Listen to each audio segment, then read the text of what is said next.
Hello friends, नमस्कार। एडुकेशियस platform पर आपका स्वागत है। हाजिर हैं हम इकोनॉमिक टाइम एनालिसिस को लेकर के। इकोनॉमिक टाइम एनालिसिस एडुकेशियस प्लेटफॉर्म की एक मुहिम है, एक इनिशिएटिव है जो कि सिविल सर्विस एस्पिरेंट्स को या फिर अर्थ जगत के उन लोगों को, जिज्ञासु लोगों को, जिनको इकोनॉमिक रिलेटेड न्यूज और उसके एनालिसिस में रुचि रहती है, उन लोगों को एक लेमैन लैंग्वेज में, इजी लैंग्वेज में इसका एनालिसिस प्रोवाइड करना। हमारा मकसद केवल एजुकेशनल पर्पस के लिए है। तो आइए शुरू करते हैं आज का economic time analysis.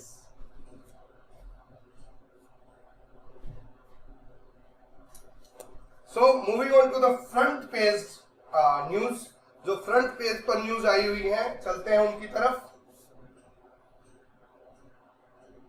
Ground reality to guide June date action Das. जो हमारे RBI reserve bank of India के गवर्नर हैं शशिकांत दास, उन्होंने अभी जो एक मीटिंग चल रही थी, एक जो इंडियन जो इंडस्ट्री है, इंडियन इंडस्ट्री की एक मीटिंग जो है, जहां पे एड्रेस कर रहे थे annual session of CII, confederation of Indian industry के एनुअल सेशन चल रहा है। वहां पे हमारे आरबीआई के गवर्नर ने एड्रेस किया, सभा को संबोधित किया और उन्होंने कहा कि जो आने वाली MPC है, मॉनेटरी पॉलिसी कमेटी की जो मीटिंग है, जो कि 6 से 8 जून के बीच में होनी है, जो वो बेस रहेगी, उनके जो रिकमेंडेशन रहेंगी, उस मीटिंग की जो आउटकम्स रहेंगे, वो ग्राउंड रियलिटी पे बेस्ड रहेंगे। RBI governor Shashikant Das said that the monetary policy committee will be guided by what's happening on the ground in its June meeting. He added that he expects retail inflation to ease further in May from April's 4.7, जो अप्रैल के अंदर 4.7% retail inflation है, खुदरा महंगाई की दर है, वो according to the RBI governor और कम होने की संभावना है। मतलब महंगाई और कम होने की संभावना है। He was addressing the annual session of CII, Confederation of Indian Industry, on Wednesday, and he also said that RBI is monitoring rupees 2,000 note withdrawal and expects the exercise to be completed smoothly. उन्होंने ये भी कहा कि हम जो exercise है 2,000 रुपए को सर्कुलेशन से बाहर करने की, जो जिसका की टाइम लिमिट 30 सितंबर तक दिया गया है, उसको भी हम वो स्मूथली जाए, उसमें कोई इश्यूज ना आए। हम कोशिश कर रहे हैं कि वो स्मूथली हैंडल की जा सके।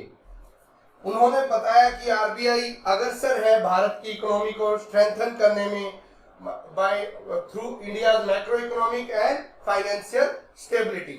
RBI will remain proactive, alert and prudent and do its best to support the economy and to maintain the financial stability in India.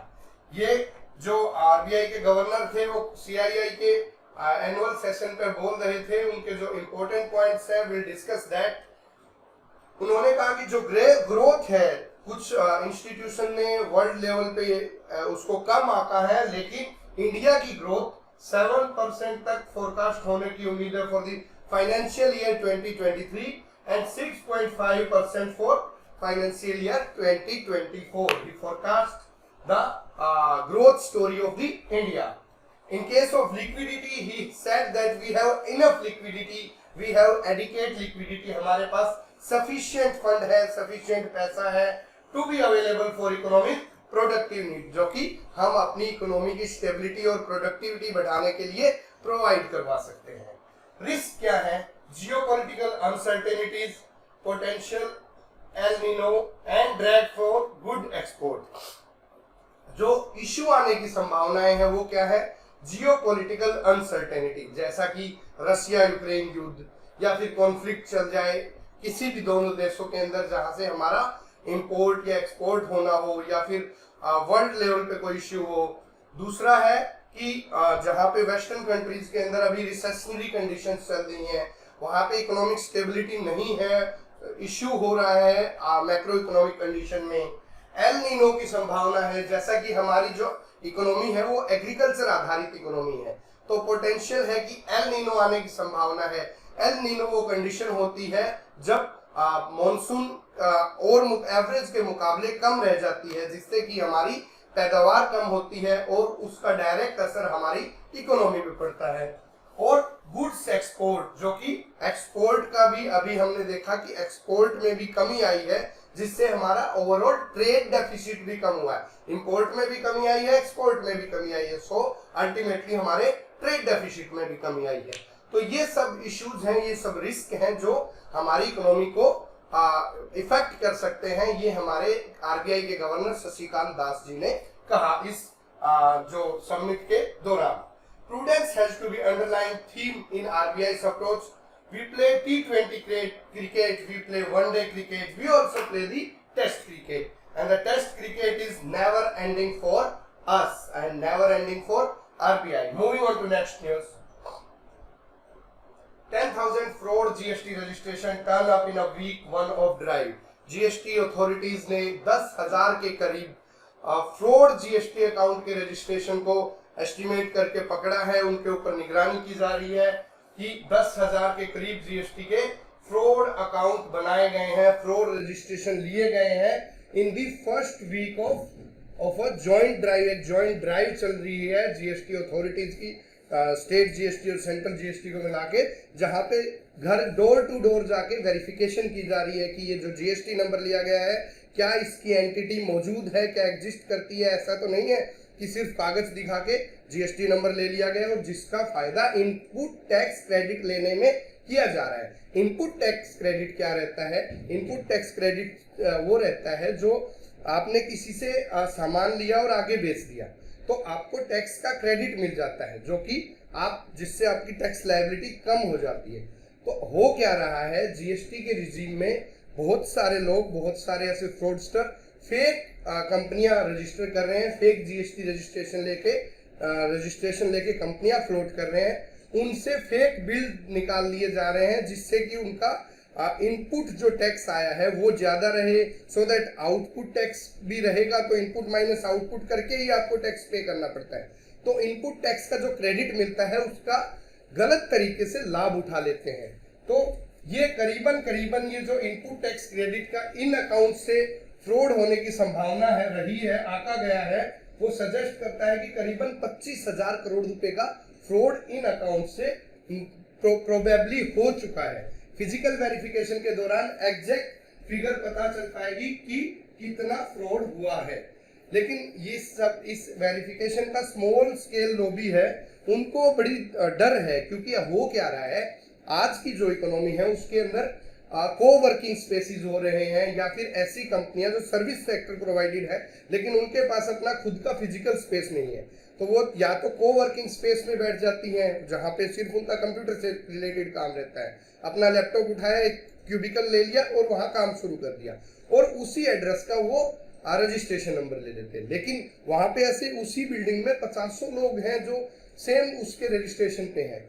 तो ये उन लोगों के लिए बड़ा चिंता का विषय है कि एक ही बिल्डिंग के नाम पे 50-100 रजिस्ट्रेशन लिए गए। उस लॉबी के अंदर चिंता, तनाव है। या फिर वो क्या करते हैं, अपना जो चार्टर्ड अकाउंटेंट होता है जिसके थ्रू रजिस्ट्रेशन नंबर वो अप्लाई करते हैं, उसकी प्रीमाइसिस का एड्रेस देते हैं, क्योंकि उनका खुद का ठिकाना तो होता ही नहीं है, प्रॉपर नहीं होता। ऐसे लोगों के लिए ये बड़ी समस्या का विषय भी हो सकता है। Though they are not fraudster in one sense, but lack of physical space for the purpose of registration is making them worry। तो ये जीएसटी की एक मुहिम है जिसके तहत फ्रॉड जो है उनको पकड़ा जा रहा है। Filtering fakes, cancellation of GST registration only after proper verification. जो इन लोगों की चिंता है, जो इन्होंने चिंता जताई है स्मॉल बिजनेसेस ने जिनके पास खुद का स्पेस नहीं है, तो जीएसटी नेटवर्क, जीएसटी अथॉरिटीज ने ये बोला है कि हम प्रॉपर वेरिफिकेशन करके ही रजिस्ट्रेशन कैंसिल करेंगे, ऐसे रजिस्ट्रेशन कैंसिल नहीं करेंगे। Final numbers to be released after the end of 2 month initiative. 2 महीने का इनिशिएटिव है, उसके बाद फाइनल नंबर चलेगा। Drive based on detail data analysis and risk parameter. जो ड्राइव है वो पूरा डेटा एनालिसिस के बेस है। 10 number Aadhaar number of economically weaker people being misused for address proof being force. जो गरीब तबके के पैन नंबर और आधार नंबर को यूज किया जा रहा है जीएसटी रजिस्ट्रेशन के लिए। ED searches 25 sites links to e gaming companies.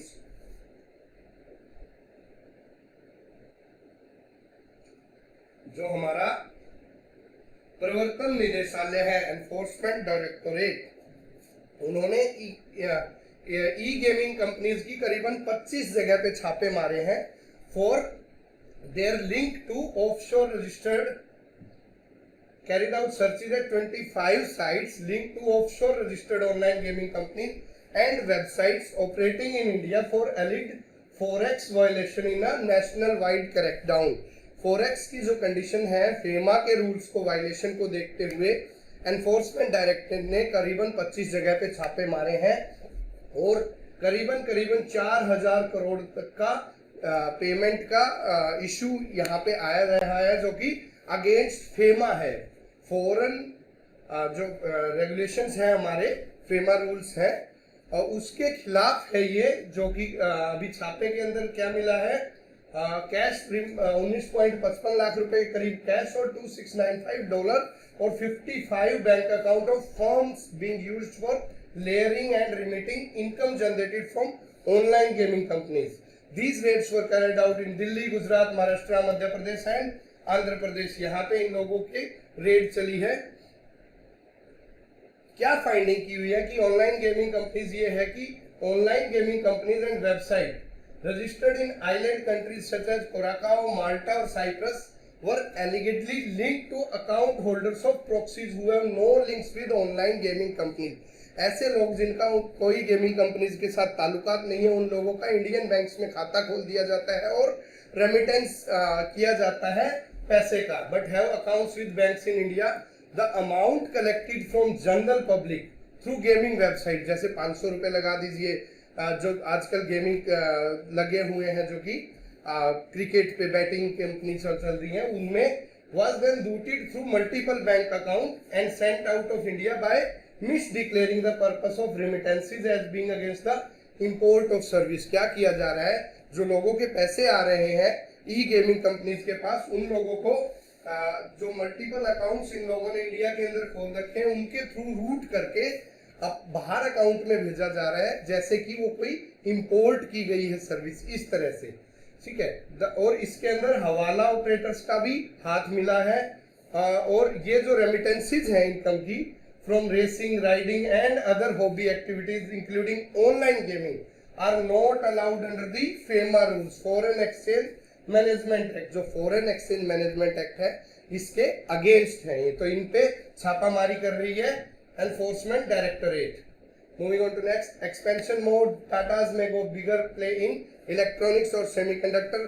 जो टाटा ग्रुप है, जिसकी टाटा इलेक्ट्रॉनिक्स नाम से एक सब्सिडरी है, जो कि अभी चेन्नई में आपने देखा था कि आईफोन असेंबली का यूनिट लगा लिया है इन्होंने, और अभी कोलार के पास भी इन्होंने एक जो कंपनी थी जो पहले इसकी आईफोन की असेंबली करती थी, उसको भी खरीद लिया है। तो अभी टाटा इलेक्ट्रॉनिक्स जो है एक्सपेंशन की स्टेज में है, और इनके जो सीईओ इन्होंने जो डिक्लेयर किया है, जो कि पहले इंटेल के जो रहते थे, इंटेल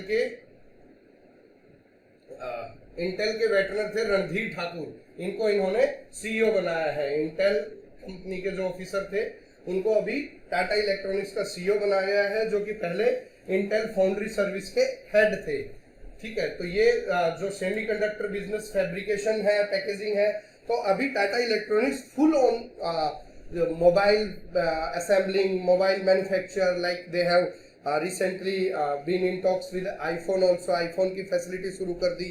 और इसी तरह ये अभी सेमीकंडक्टर चिप्स की जो है उस फैसिलिटी के अंदर, उसकी मैन्युफैक्चरिंग पैकेजिंग के अंदर भी आ रहे हैं। इनके लिए ये जमीन देख रहे हैं, और आपने देखा भी होगा कि गवर्नमेंट भी पुश कर रही है सेमीकंडक्टर फैसिलिटीज को, जैसे कि 2 कंपनी जो फॉक्सकॉन वगैरह को जो गुजरात के अंदर यूनिट्स लगाने की मंजूरी दी गई है, तो टाटा भी उसी तरफ की प्रोग्रेस के अंदर है। Moving on to next, now Chinese DFM firms links to Pak supplies to Ukraine. ये जो क्या है, पाकिस्तान की एक कंपनी है जो कि यूक्रेन को आर्म्स सप्लाई कर रही है, वो चाइना से ले रही है, और पोलैंड के थ्रू, पोलैंड बॉर्डर के थ्रू यूक्रेन को सप्लाई कर रही है आर्म्स एंड एम्यूनिशंस।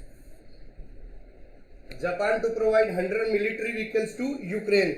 अभी जो हिरोशिमा समिट हुआ है, जहाँ पे यूक्रेन के जो प्रेसिडेंट है वो गए हुए थे, तो उसके दौरान जापान ने मदद का वो आश्वासन दिया था कि हम आपकी युद्ध स्तर पे मदद करेंगे, लेकिन जापान की जो पॉलिसी है वो उसके हिसाब से जापान किसी भी कंट्री को ड्यूरिंग द वॉर टाइम वो ऐसे चीजें नहीं दे सकता। इनकी जो कंपनी है जो कि अगेंस्ट वो जो डिवास्टेटिंग वेपन्स नहीं दे सकता, इसीलिए वो अपनी सॉफ्ट पॉलिसी के तहत यूक्रेन को बुलेट प्रूफ जैकेट दे रहा है, हेलमेट्स दे रहा है, गैस मास्क दे रहा है, हेलमेट शूट दे रहा है, स्मॉल ड्रोन्स दे रहा है, फूड राशन दे रहा है, उनके सैनिकों को जापान के मिलिट्री हॉस्पिटल्स पे मेडिकल एड प्रोवाइड करवा रहा है। और अभी रिसेंटली जो है वो ट्रक्स दिए गए हैं, करीबन 100 मिलिट्री व्हीकल्स भी दिए गए हैं। ये जो डिफेंस वाइस डिफेंस मिनिस्टर है तोशिरो इनो, उन्होंने एक डॉक्यूमेंट दिया यूक्रेनियन एम्बेसडर को जिसके अंदर 3 टाइप के व्हीकल्स है उनकी लिस्ट दी गई है। तो जापान ये चीज दे रहा है और जापान कह रहा है कि हमारी आशा है कि जल्द से जल्द ये इन्वेजन खत्म हो और लोग अपनी पीसफुल लाइफ की तरफ बढ़े। Moving on to next, Albanese has assured action against separatist. जो हमारे नरेंद्र मोदी जी हैं प्राइम मिनिस्टर, वो आपको पता है ऑस्ट्रेलिया दौरे पे गए हुए हैं। वहां पे उनके ऑस्ट्रेलियन काउंटर पार्ट्स ने जब नरेंद्र मोदी जी ने ये कहा कि हिंदुओं के टेम्पल्स पे हमले किए जा रहे हैं और खालिस्तानी सेपरेटिस्ट का इशू बहुत बड़ा हो रहा है और जो कि ऑस्ट्रेलियन लैंड से और अदर फॉरेन कंट्री की लैंड से चल रहा है, तो प्लीज आप इसके कर्ब लगाने की कोशिश कीजिए, इसको रेगुलेट करने की कोशिश कीजिए। तो जो ऑस्ट्रेलियन काउंटर पार्ट है मिस्टर अल्बनीज, उन्होंने आश्वासन दिया है प्रधानमंत्री नरेंद्र मोदी जी को, हम इस दिशा में कार्य करेंगे और जो 2 देशों की जो टाइज हैं, पीसफुल रिलेशन है, उनके साथ कोई भी समझौता नहीं किया जाएगा, चाहे वो कोई किसी भी टाइप की सेपरेटिस्ट या मिलिटेंट ऑर्गेनाइजेशन हो। Moving on to next, SP Azam Khan acquitted in 2019 hate speech case. ये पॉलिटिकल न्यूज है। जो समाजवादी पार्टी के आजम खान है जिनको 2019 के अंदर हेट स्पीच में जो लोअर कोर्ट ने कन्विक्शन दे दिया था उसको सेशन कोर्ट ने एक्विटल दे दिया है। ED searches premises of people linked to AAP Singh. ये पॉलिटिकल न्यूज है। जो एनफोर्समेंट डायरेक्टर ने आम आदमी पार्टी के संजय सिंह से रिलेटेड कुछ एसोसिएट्स हैं उनकी प्रॉपर्टी पे और उनकी प्रीमाइसेस पे छापा मारा है। Assam Meghalaya CM's discuss interstate border dispute. जो आसाम और मेघालय के जो चीफ मिनिस्टर हैं, जैसा कि last year Amit Shah home minister गए थे, उन लोगों के बीच में बातचीत करवाई थी और उनको जो डिस्प्यूटेड लैंड है उसको बातचीत से समझाने का, सुलझाने के मुद्दे को सुलझाने की बातें हुई थी। उसी संदर्भ में अभी असम और मेघालय के सीएम ने डिस्कस किया है, मिले हैं, एक मीटिंग हुई है और इंटर बॉर्डर जो डिस्प्यूट है उनको सुलझाने की तरफ कवायद चल रही है। यहाँ पे असम के जो चीफ मिनिस्टर है वो, उनका नाम है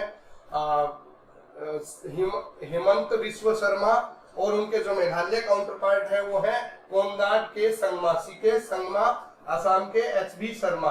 तो ये दोनों मिलेंगे। इन्होंने एक मेमोरेंडम ऑफ अंडरस्टैंडिंग साइन होगा जो कि हो चुका है 29 मार्च को अमित शाह की प्रेजेंस में, कि हम 12 में से 6 जो लैंड डिस्प्यूट है, लैंड बॉर्डर है, उनको सुलझा लेंगे। इसी के संदर्भ में chief minister of Assam and Meghalaya will hold a meeting to resolve this interstate dispute. Moving on to next, tension in Manipur as youth killed minister's house attack. जो मणिपुर के अंदर क्लैशेस चल रहे थे, एक बार वो थोड़े शांत हुए थे, लेकिन अभी दोबारा एक ग्रुप ने एक दूसरे ग्रुप के जो टेंट के अंदर लोग रह रहे थे, तो वहां पे किसी यूथ को गोली मार दी और उसके बाद दोनों ग्रुपों में इश्यू चल गए और एक मिनिस्टर्स है पीडब्ल्यूडी मिनिस्टर, उनके घर को भी आगजनी की, आग लगा दी गई और उनके घर को अटैक किया गया। Interim bell please withdrawn bye Manish Sisodia. Political news, आम आदमी पार्टी के मनीष सिसोदिया काफी समय से जेल के अंदर है। उनकी जो इंटरिम बेल की उन्होंने एप्लीकेशन लगाई थी वो उन्होंने विड्रॉ कर ली है। ममता to skip NITI Aayog meet on 27 में। तो 27 मई को नीति आयोग की एक मीटिंग होने जा रही है जिसके अंदर अध्यक्षता प्रधानमंत्री श्री नरेंद्र मोदी जी करेंगे और सारे मोस्ट ऑफ द स्टेट्स के चीफ मिनिस्टर या फिर लेफ्टिनेंट गवर्नर्स और एडमिनिस्ट्रेटर इसके अंदर भाग लेंगे और जो G20, G7 और आजकल की जो जियोपॉलिटिकल कंडीशन है उस पर चर्चा रहेगी। तो ममता बनर्जी जिन्होंने पहले आने का आश्वासन दिया था, अभी उन्होंने बैकअप कर लिया है कि I will not be attending the Niti Aayog meeting to be scheduled on 27 of May। Ensure court orders are implemented. हमारे माननीय प्रेसिडेंट जो कि प्रेसिडेंट द्रौपदी मुर्मू है, उन्होंने कहा कि जो कोर्ट के ऑर्डर हैं उनको इम्प्लीमेंट करना है। That court orders are not being implemented sometime and the government and chief justice of India should ensure that people get justice in the true sense. कई बार ऐसा होता है कोर्ट के फैसले आ जाने के बाद भी उनको इम्प्लीमेंट नहीं किया जाता गवर्नमेंट एजेंसी के द्वारा या फिर कोई और अथॉरिटीज के द्वारा, जिससे जस्टिस नहीं मिल पाता आम आदमी को। तो हमारे प्रेसिडेंट ने कहा है, प्रेसिडेंट महोदया ने कहा है, द्रौपदी मुर्मू जी ने, कि चीफ जस्टिस ऑफ इंडिया और गवर्नमेंट के जो फंक्शनरीज है वो ये इंश्योर करें कि लोगों को जस्टिस दिया जा सके। वो कहाँ बोल रही थी? वो बोल रही थी अभी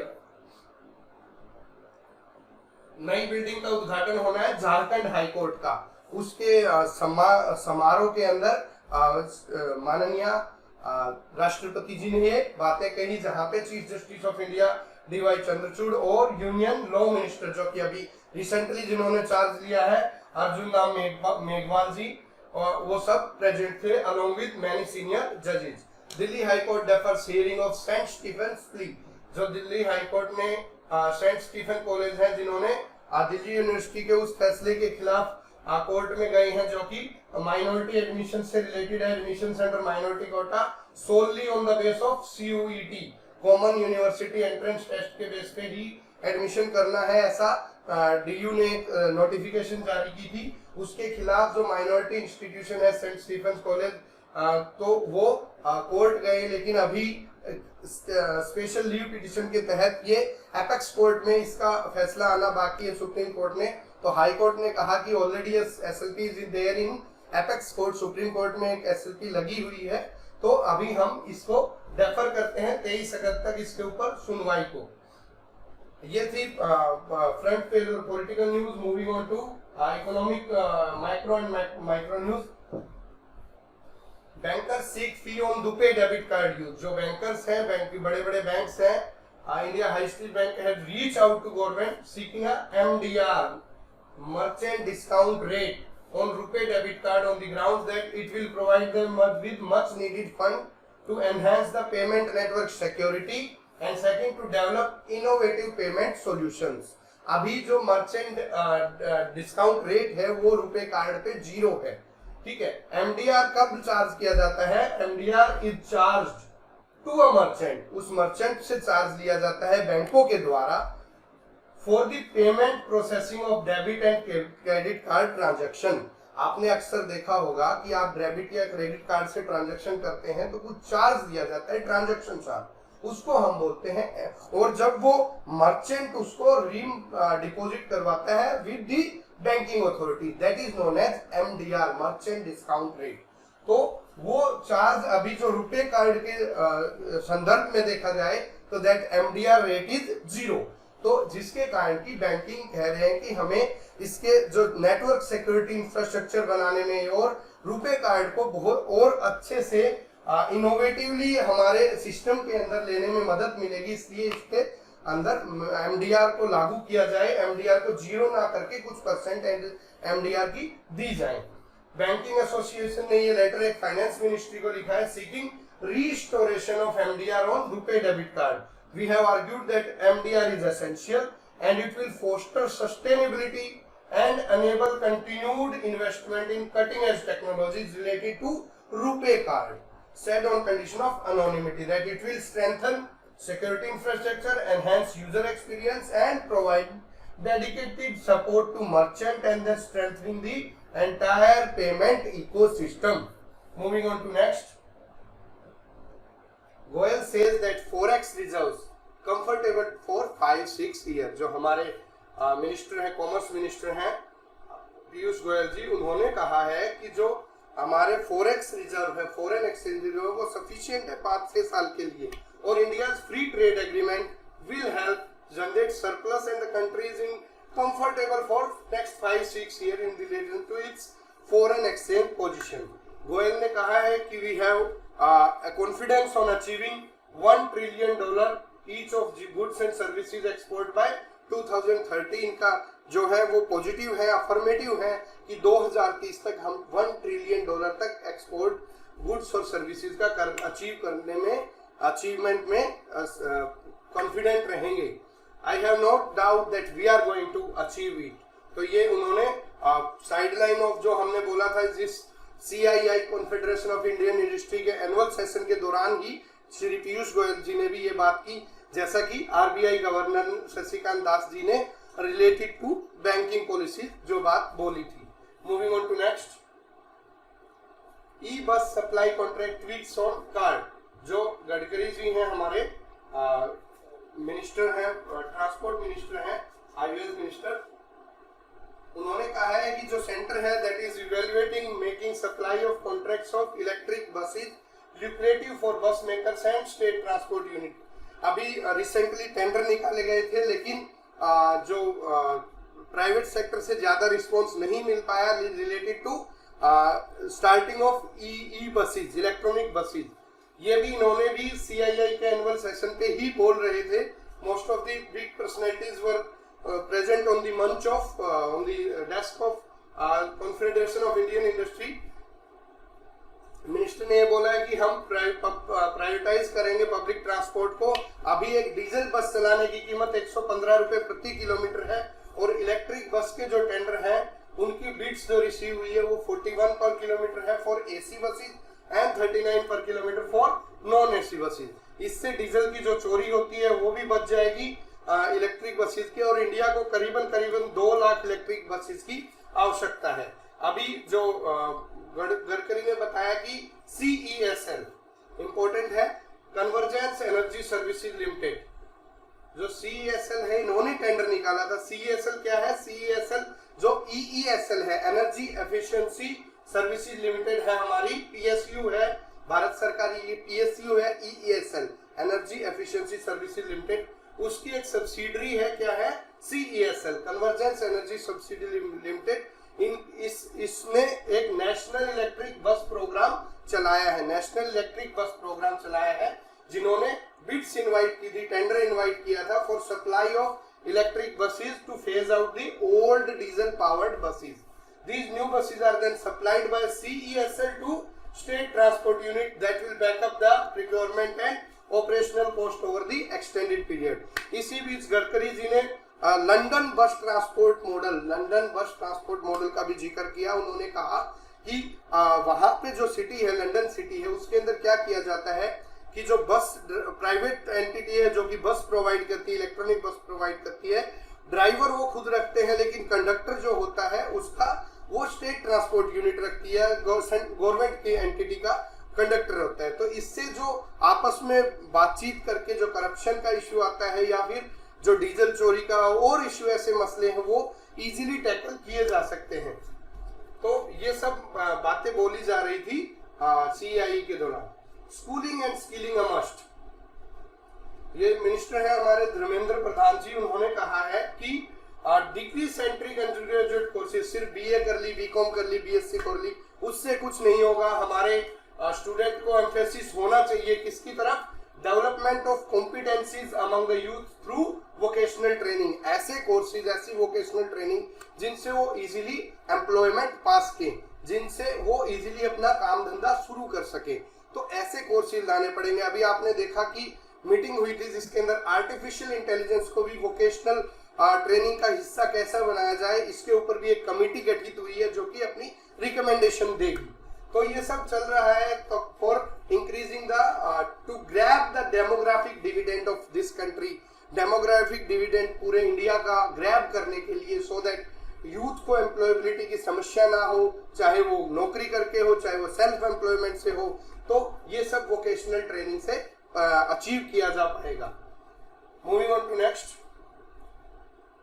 committee to work on climate change. हमारे जो भूपेंद्र यादव जी हैं, यूनियन मिनिस्टर, जो कि लेबर मिनिस्ट्री के भी हैं और एनवायरमेंट मिनिस्ट्री के हैं, उन्होंने बोला है कि circular economy is the future of business.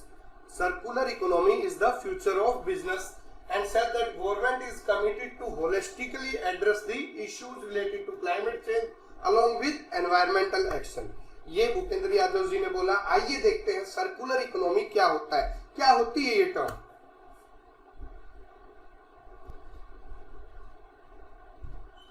Circular economy. It tackles climate change and other global challenges like biodiversity loss, waste and pollution by decoupling economic activities from the consumption of finite resources. ये वो process है जो economic activities है उनको अलग कर दिया जाएगा, फाइनाइट रिसोर्सेज का यूज करके वेस्ट जनरेशन की तरफ चले जाएं, एनवायरमेंट डिग्रेडेशन की तरफ जाए, पोल्यूशन की तरफ जाए, लेकिन नहीं, इसके अंदर 3 प्रिंसिपल के बेस पे काम किया जाएगा। It is based on 3 principle. Number 1, eliminate waste and pollution. Waste जो आता है उसको खत्म करो, रिसाइकिल करो, रीयूज करो, कम से कम वेस्ट जनरेशन करो और पोल्यूशन को भी मिनिमाइज करो। दूसरा, circulate products and materials eight there highest value. जो प्रोडक्ट और मटेरियल है उनका सर्कुलेशन करो, जितना हो सके उतना सर्कुलेशन करो।